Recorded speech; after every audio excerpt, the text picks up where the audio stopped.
special budget edition of our weekly Facebook Live update for all regionally based businesses and their staff and managers. For those who haven't joined us before, I'm Bron Pearson, CEO of Pinnacle People Solutions.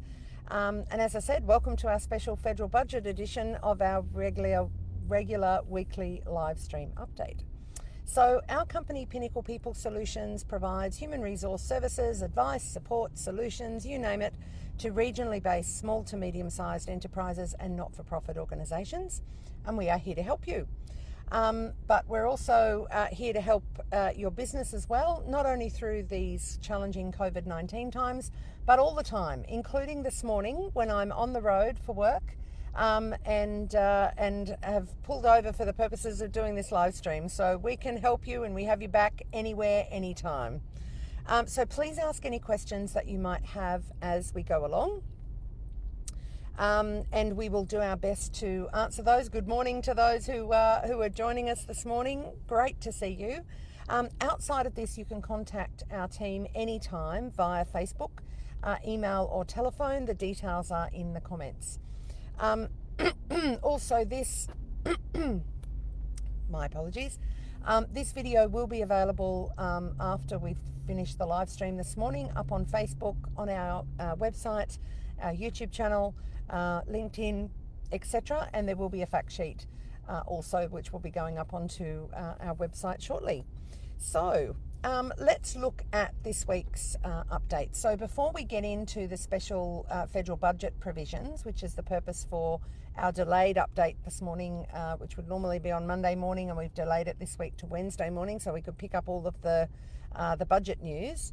I just want to cover off one other thing that I think it's really important for employers to be aware of, that we got some news about a few days ago.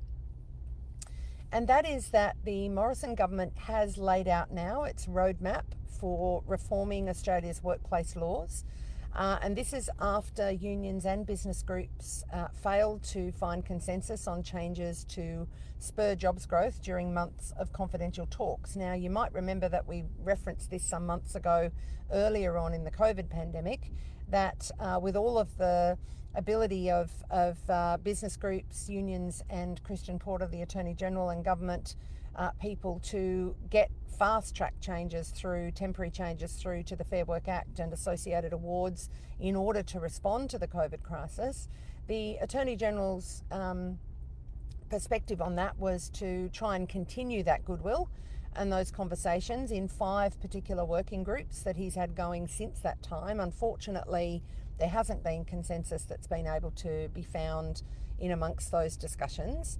So what the government is planning to do, and the Attorney General has announced, is that he will be putting the government's overhaul in an omnibus bill, which essentially is a grab-all of all of the changes that the government would like to make, which will make it harder for Labor and others to block just the elements that they oppose. So one of the things that we have been told will be in that bill is a fix to the vague definition as it currently stands for casual worker. And that is certainly planned in the legislation to relieve fears amongst many businesses, and we've had countless conversations about this, that employees will be able to double dip on entitlements and pay. There will also be changes to overtime rules for part-timers, which has been another vexed issue since the introduction of the modern award system, new revised modern award system in 2010. There will also be measures to encourage enterprise agreements and to simplify awards in this omnibus bill as well. The Attorney General has said that his intention that all of these elements will be complementary and work together as a group. So we'll wait with interest to see what those changes look like. Contextually, what we know is that after months of confidential talks, as I mentioned, between the unions and business groups finished up at the end of September, the Attorney General has decided to push ahead with reform plans, although we did think we might have got some indication as to what those might look like before the budget, but obviously that hasn't yet happened. If the coalition's timetable goes according to what we understand, Draft changes will be ready in the next 4 weeks before the bill is revealed later in the year, and intentionally to be approved by Parliament early in 2021. So we'll keep you updated on that. Interestingly, the Attorney General has foreshadowed that there will be some things in the bill that people may not prefer, his words, but the government, he says, has an ultimate responsibility to try and work out what things are achievable so they can produce jobs growth and that it can be passed through the Senate.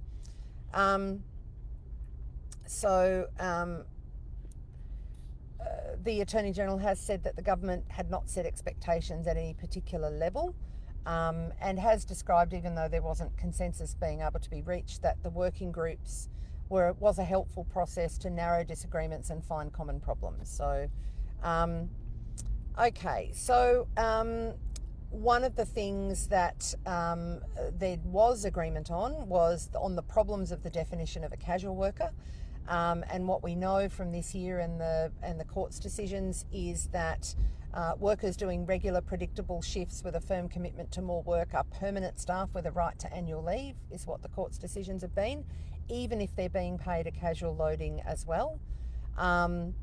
And while the unions were supportive of those decisions, as they went against the trend of long-term insecure work, employers were obviously worried that staff doing as few as one shift a week could be in essence paid twice. So that definition of what a casual worker is up for clarification in this legislation. Okay, now let's have a look. We're going to give you a brief overview of the big announcements that relate specifically to business coming out of the budget last night. And specific as they will be also to the regions. So we're looking specifically at the announcements as they relate to business and the regions. For all details, you can visit the government's website, and we will put the link to that in the comments. So you'll get that shortly. So let's have a look at the key budget proposals affecting business and the regions. First of all, in terms of employment support, so the government has announced it will pay half the wages of any new apprentices or trainees, regardless of location, occupation, industry or business size. There is a cap of 100,000 participants in this program, and it will run for 12 months until September 2021. And it could be worth up to $7,000 per quarter to businesses. So get in touch with us if you want to know more about that. In addition, a new JobMaker hiring credit scheme will contribute 12 months of wage payments for businesses who hire an unemployed person between the ages of 16 and 35 to work at least 20 hours a week, with $200 a week available for under 30s and $100 a week for those aged 30 to 35. Employers will no longer have to pay FBT if they pay for employer-related or provided retraining to retrain or reskill their staff who are moved to a different role in the business. So previously, business owners would have to, and businesses would have to pay FBT if the training was not sufficiently connected to the employee's role. So for example, a business would be taxed if it provided web design training to a sales assistant to help them take on an online marketing role, not under these new provisions. So specifically, to be clear, for regional business, the government has announced relocation rebates of up to $6,000 for workers prepared to work in the regions for at least 6 weeks, expected to cost up to $17.4 million over the next 2 years. This is very exciting for regionally based employers. In addition, any young person who earns up to $15,000 in agriculture before December 2021 will qualify for youth allowance. So some really interesting targeted regional specific initiatives. In terms of how it impacts all of us, in terms of personal tax cuts, so planned tax cuts, which were due to begin in July 2022, have been brought forward and will be backdated to include this current financial year. People earning more than $90,000 a year will get a tax cut, and the upper limit of the lowest 19% tax rate will be increased to $45,000. In terms of business tax relief, there is a huge investment boost for businesses, effective immediately and lasting until June 2022. If your business has a turnover of up to $5 billion, you can deduct the full cost of eligible depreciable assets of any value in the year that you install them. The idea is to encourage businesses to buy things now, obviously. You can also offset losses against previous profits on which tax has already been paid over the last 2 years in order to generate a refund. Businesses with annual turnover of 10 to 50 million will have access to additional tax concessions, and these are what these look like. The changes will happen in 3 phases. So from the 1st of July 2020, backdated, eligible businesses will be able to immediately deduct certain startup expenses and certain prepaid expenditure. From the 1st of April 2021, so next year, eligible businesses will be exempt from the 47% fringe benefits tax on car parking and multiple work-related portable electronic devices such as phones or laptops provided to staff. From the 1st of July 2021, eligible businesses will be able to access the simplified trading stock rules, remit pay-as-you-go PAYG instalments based on GDP adjusted notional tax, and settle excise duty and excise equivalent customs duty monthly on eligible goods. Businesses will also have 2 years to amend their income tax assessments rather than 4 years for income years starting July 1, 2021. This gives them certainty about their tax affairs because it means the ATO can't amend the tax assessment after time limit has passed, except in some exceptional situations such as evasion or fraud, obviously. The Commissioner of Taxation will also be given the power from July 1, 2021 to create a simplified accounting method determination for GST for businesses with a turnover of less than 50 million. Some really good business investment initiatives in there.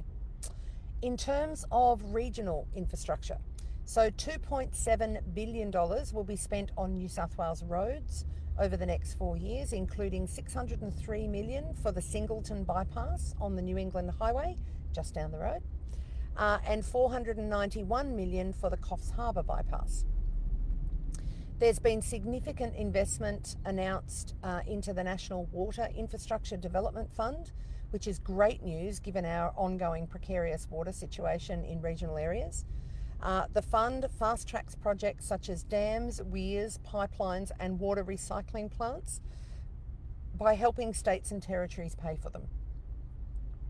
The Regional Tourism Recovery Package should also support economic recovery in the regions, with $250 million to be invested through grants and tourism-related infrastructure and associated projects. We are also going to see government subsidised mental health services double. People will be able to access 20 sessions per year rather than 10, and more mental health funding announcements are expected in the coming weeks, and we'll keep you briefed on those. So that is it for our budget update. That is our helicopter view of all of the initiatives as we understand them. Watch this space, stay tuned with us because we will unpack those as the details become known, because as we all know, devil is in the details. So we will make sure to get you those details as and when they become known for us. In the meantime, thank you so much for joining us today on the road as we are and mobile. If you have specific questions about how these budget measures affect your business, or you would like us to help you out with any aspect of your business, contact us anytime via email, Facebook, etc. Any of the contact means that would be best suited to you, which are provided in our comments today. Don't forget also that our New South Wales Small Business Month webinars start this evening at 5:30 with a look at the fundamentals of employment contracts and position descriptions. So you can register to attend any or all of these sessions through the New South Wales Small Business Month website. We are partnering with the New South Wales Government to provide these free webinars across the month. in celebration and support of small businesses, and you'll find the links are in the comments. So this will be the first of 4 Back to Basics small business webinars that we'll be running in celebration of Small Business Month this year, once a week on a Wednesday afternoon at 5:30. So join me again this afternoon at 5:30 when we'll be having a good look at employment contracts and position descriptions.